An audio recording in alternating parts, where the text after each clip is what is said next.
Salut les amis, j'espère que vous allez bien, que vous êtes en pleine forme. Voilà, on est dimanche ici, près de Visé. Je ne sais plus l'endroit où on est, mais on s'en fout. Je vous avais dit récemment dans des vidéos que je voulais faire une petite présentation de Innocence en danger. Voilà, donc ça c'est la sauce pour laquelle je serai ambassadeur. Et je vous avais dit que j'allais avoir comme invité Verlaine, qui s'occupe de Innocence en danger. Et on va essayer de vous expliquer le plus rapidement possible, le plus condensé possible, pour que vous compreniez bien dans quoi s'est engagé Verlaine et dans quoi je m'engage aussi en tant qu'ambassadeur. Et puis après, vous ferez vos recherches par vous-même, mais je trouvais ça important qu'on vous explique au maximum ce qu'il en est. Donc voilà, Verlaine, hein, merci d'être là évidemment pour expliquer, parce qu'on est dimanche, hein, d'autres choses à foutre, hein, j'imagine aussi. Hein, tu as beaucoup de choses à faire la semaine.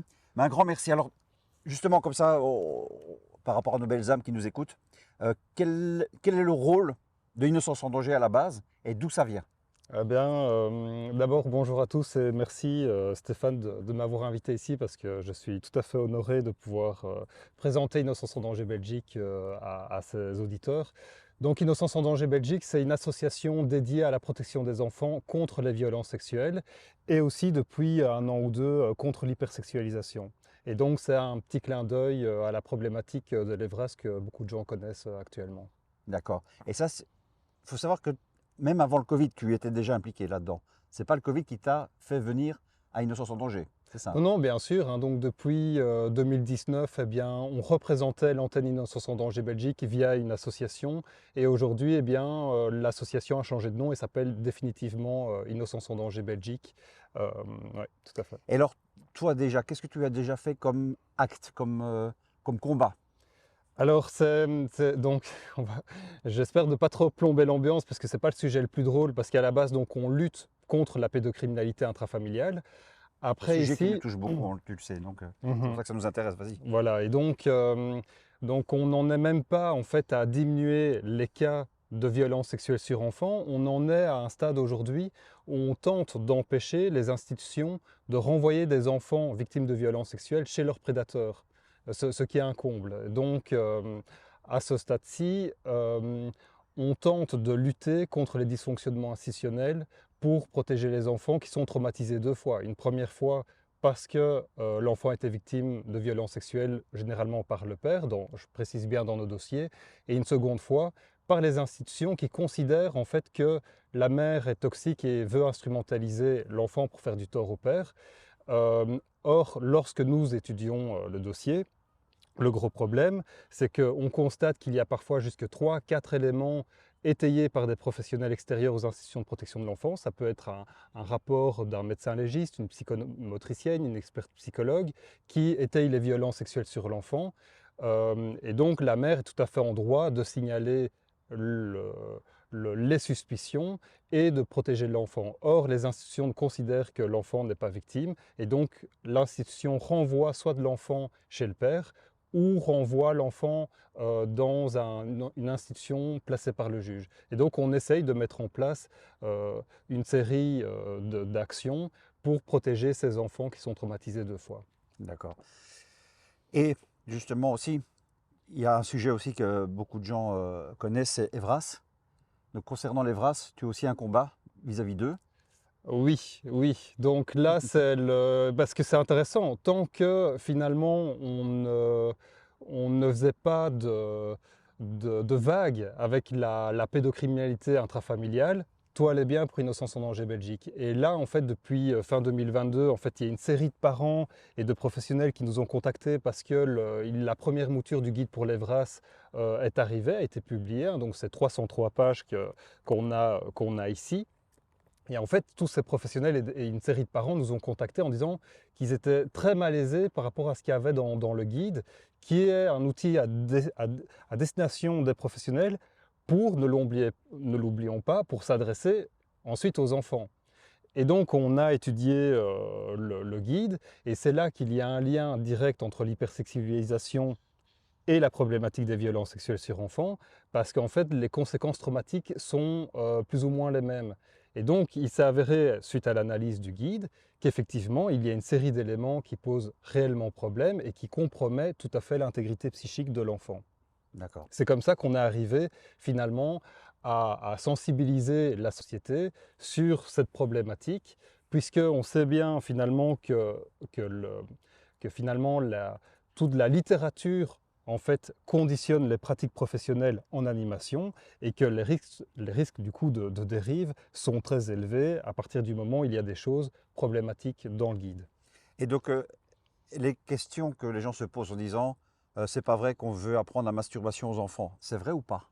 Alors, alors en fait, donc, ce qui n'est pas vrai, c'est que je n'ai pas eu de retour où des professionnels physiquement apprenaient la masturbation aux Mm. enfants. C'est clair que ce serait tout à fait délirant et j'ai pas de témoignage là-dessus. Donc ça, je n'y crois pas. Par contre, le guide Evras prévoit donc noir sur blanc, d'ailleurs c'est ce qu'on a mis dans le petit flyer ici, on a mis quelques éléments qui nous posaient problème, et donc c'est page 187 du guide, qui est accessible autant sur notre site internet que sur le site evras.be. Et donc effectivement, si un enfant pose une question là-dessus, eh bien l'animateur de leur manière de fonctionner, eh bien, se donne le droit d'expliquer non seulement les questions de la masturbation, également aussi de l'orgasme, du liquide prééjaculatoire, et tout ça est dans le guide, effectivement. Et donc, c'est pas, c'est une réalité, C'est une c'est tout réalité. à fait une réalité. D'accord. Et aussi, on parlait un petit peu tout à l'heure de la technologie, parce que beaucoup, tu sais bien, enfin, ici, il y a une nouvelle loi de Jacqueline Gaillan, qui est ma grande copine, que je déteste évidemment. Donc cette femme donc, veut interdire aussi le portable à l'école, chez les ados. C'est beaucoup moins inquiétant. Moi, je suis contre l'interdiction, mais ça, c'est un autre débat. En revanche, il y a pas mal, j'ai une maman qui m'a soulevé que c'était une obligation à l'école maintenant de faire ses devoirs sur tablette. Est-ce qu'il y a un lien direct entre la tablette, la technologie, la pornographie? Est-ce que tout ça peut être lié pour un enfant, si tu vois ce que je veux dire? Oui, oui, tout à fait. En fait, le fait de- l'idée, le concept de base, c'est d'habituer les enfants aux nouvelles technologies dès le plus jeune âge pour que leur donner les chances dans un monde futur de pouvoir se débrouiller et d'évoluer dans notre système. Donc l'idée en soi est pas mauvaise. Le problème, c'est que d'habituer en fait les enfants dès le plus jeune âge à ce genre de technologie, eh bien, pose de réels problèmes, puisqu'on sait que statistiquement, les enfants, en fait, et c'est pas de manière voulue, la plupart des enfants qui vivent à un moment donné une effraction du psychisme tombent sur de la pornographie Ouais. par inadvertance. Et donc, ça crée évidemment de réels problèmes sur cette question-là, puisque cela peut créer des traumas, cela peut créer des comportements déviants. Et la réponse du guide pour l'Evras ici, c'est page 210, c'est au lieu de parler en fait des interdits et des dangers, eh bien on va parler des avantages et inconvénients de la pornographie. Ouais, Ou d'accord. alors ils vont parler des influences positives et négatives des pornographies, ce qui est complètement problématique puisqu'il y a une forme de banalisation et d'animation finalement permissive à destination des enfants. D'accord, ouais.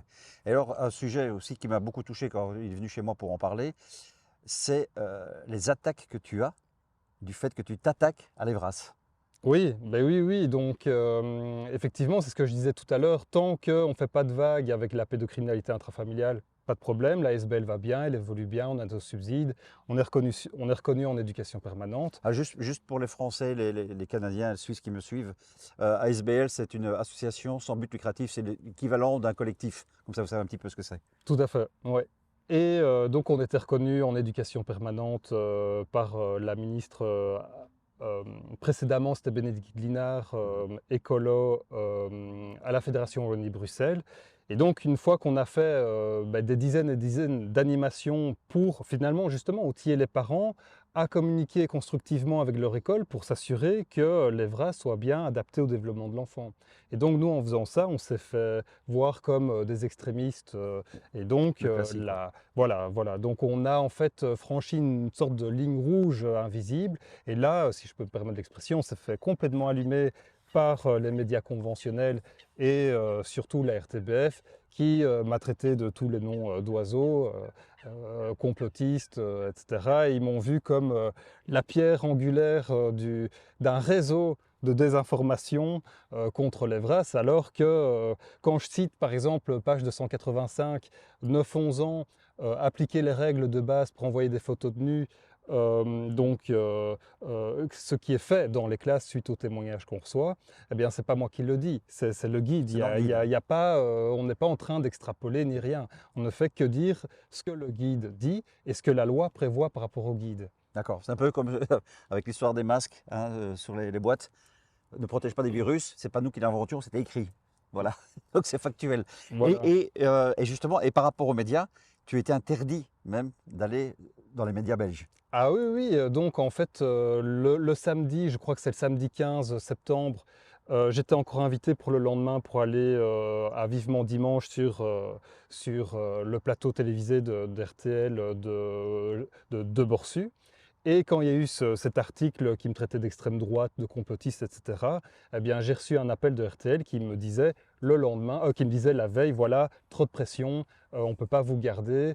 Mais pas de chance pour eux, eh bien, même si je me suis fait censurer, eh bien, de Borsu a gardé mes notes et a coincé mon employeuse Bénédicte Linard en lui demandant clairement quels sont les avantages de la pornographie.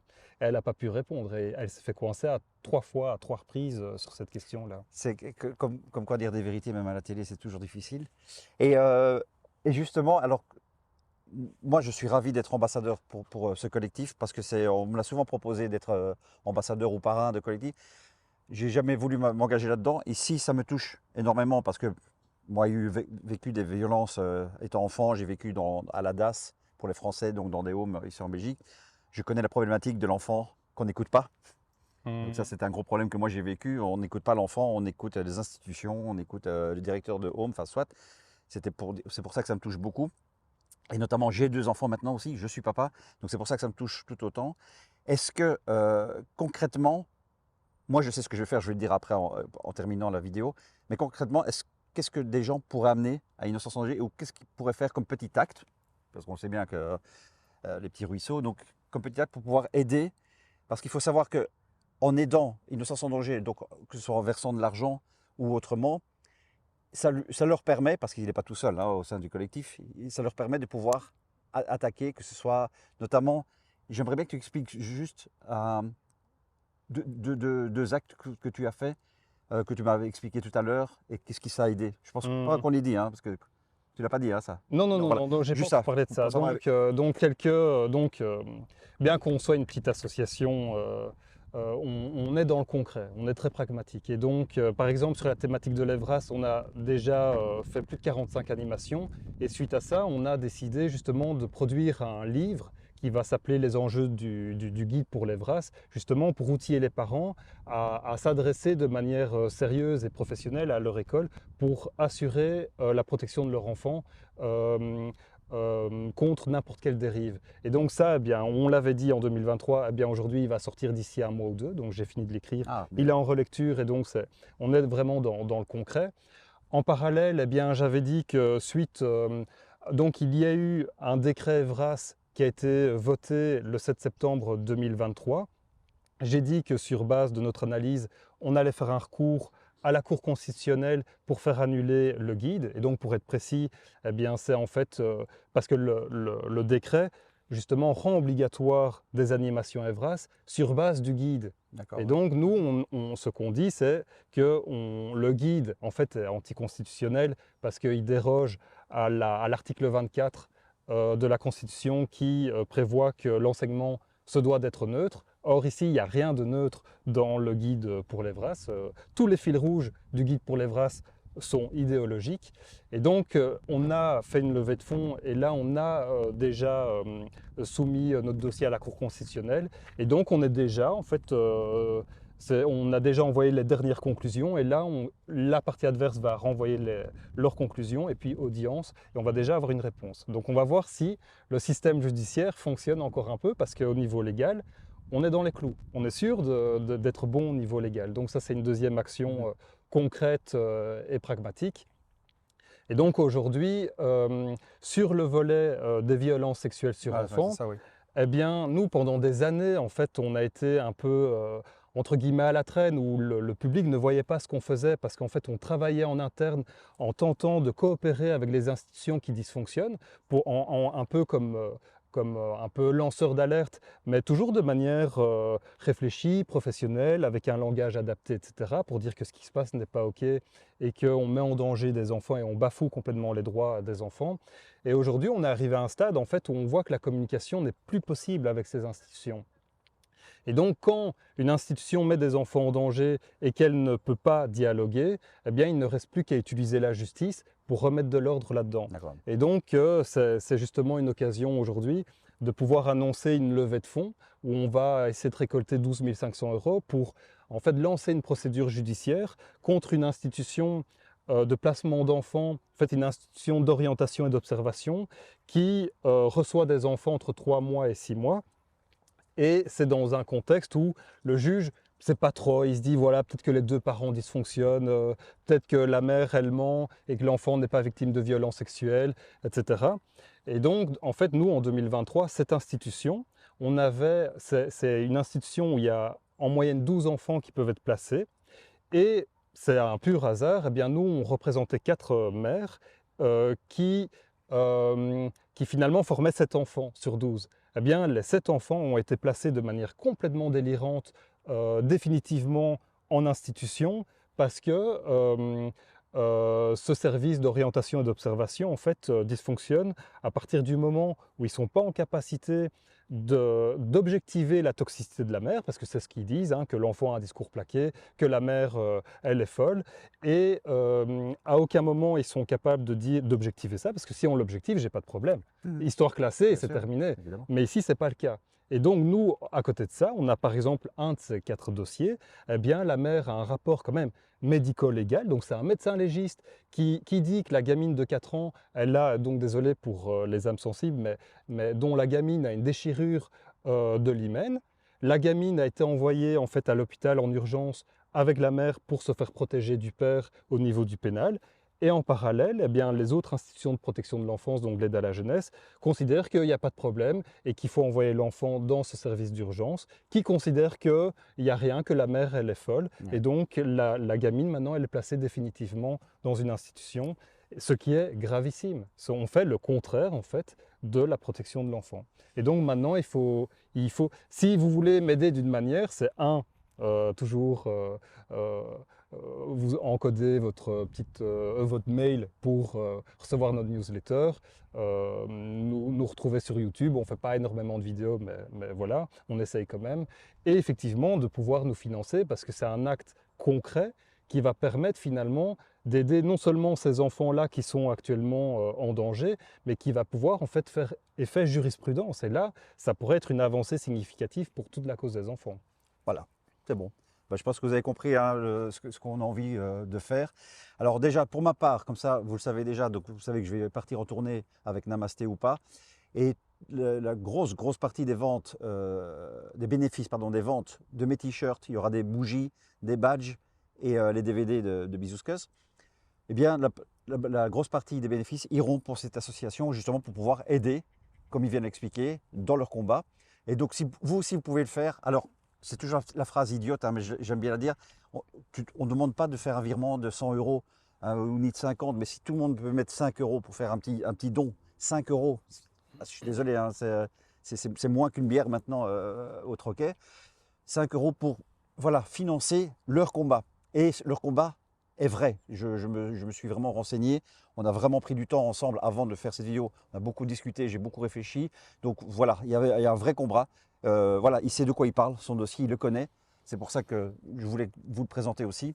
Et donc voilà les amis, donc si vous pouvez maintenant, il y a le mail, hein, l'adresse mail, ou le nom du site, voilà, ici en bas. Ça fait très télévision ça, il n'y a rien, hein. Non, pour l'instant je vois rien.